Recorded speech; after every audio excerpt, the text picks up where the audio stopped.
Hi mga ka-Frenchies! Mayong adlaw sa tanan!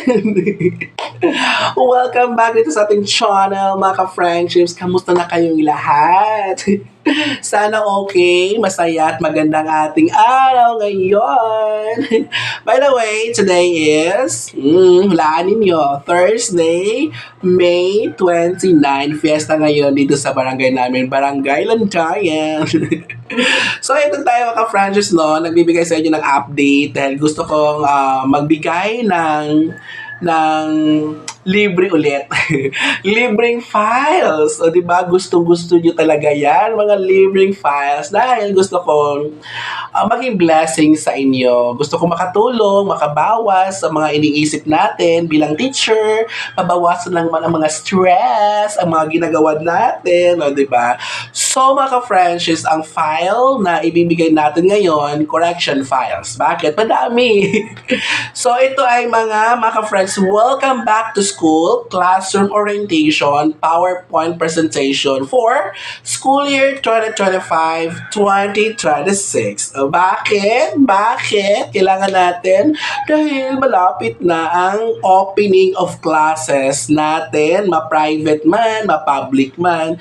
Kailangan natin lahat ang PowerPoint na to. Bakit?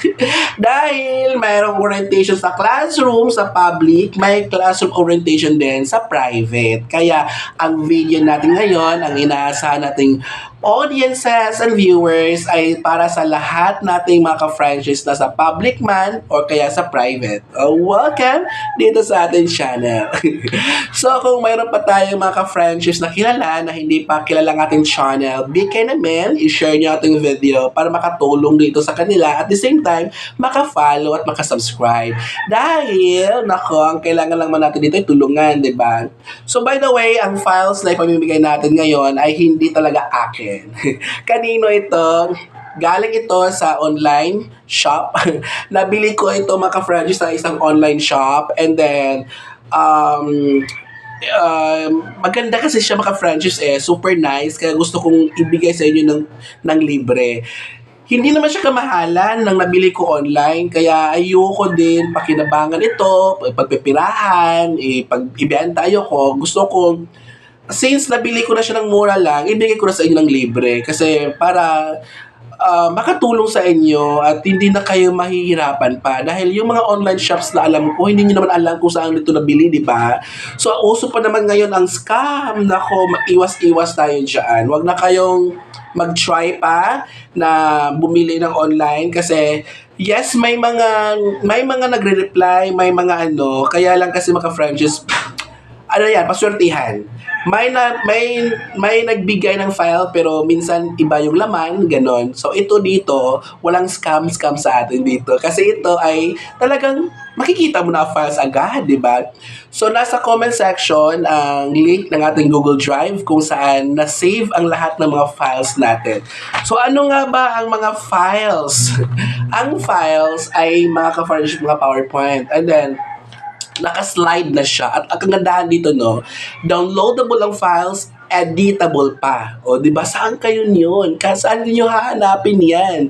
So, first slide, may prayer. Second slide ng PowerPoint ay DepEd mission and vision.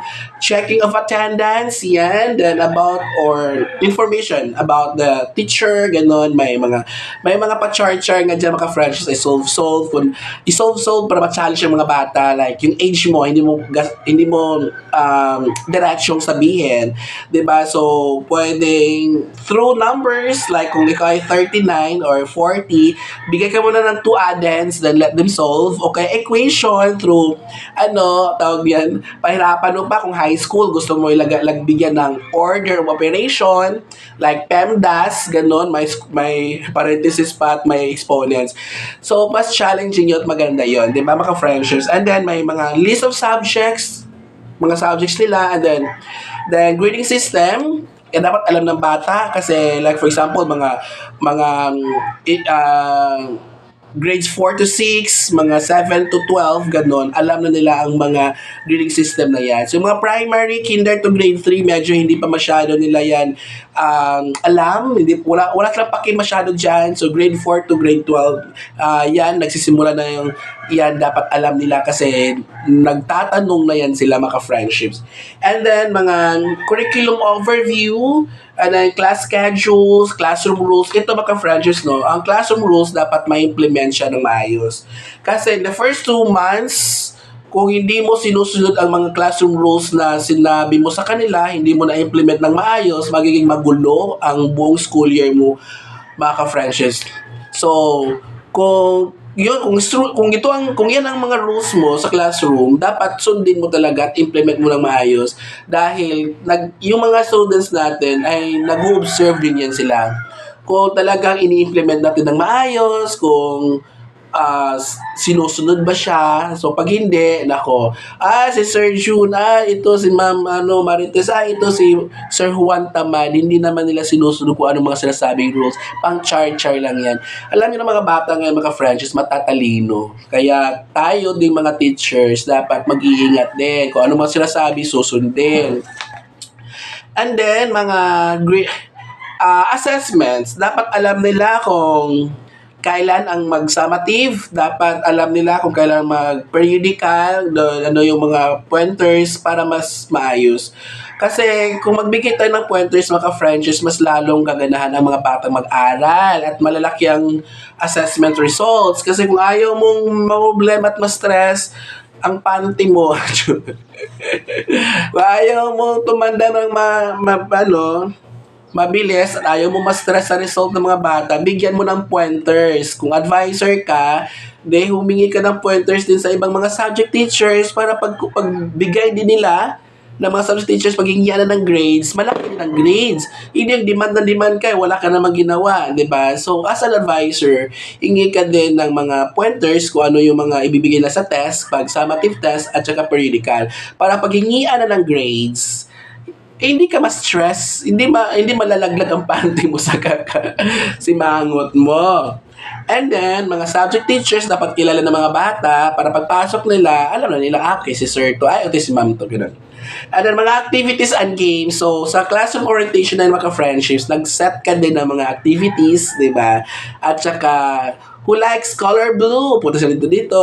Who likes color pink? Punta doon. Mga ganung activities para mas engagement ang classroom orientation natin sa mga bata, mga friendships, di ba?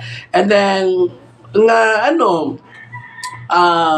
of course, mas okay pag may mga rewards kang ibibigay kapag maka-perfect para pag mangako ka sa kanila, susundin mo din para maka-fresh, mas maganda yon. Mag-strive ang mga bata, ganado, mag-aral at masaya ang buong school year ninyo. So, yun mga friendships, ang ganda ng ating PowerPoint, editable, at pwede mo rin siya palitan ng design kung ayaw mo, pero super nice na mga friends ang design. So, yun lang, at thank you ulit pala sa totoong may-ari na to, at thank you din sa ating lahat mga friendships na nanonood ngayon hanggang dulo. At so, huwag kakalimutan mga friendships ha. Baka hindi ka pa nakapag-subscribe, mag-subscribe ka na. At i-share mo ang video na to sa ibang ating friendships na alam mong wala pa dito para naman maging blessing din tayo sa kanila. That's all, and see you sa ating next video. Bye, and huwag kalimutan, gigugma ko kamutan na!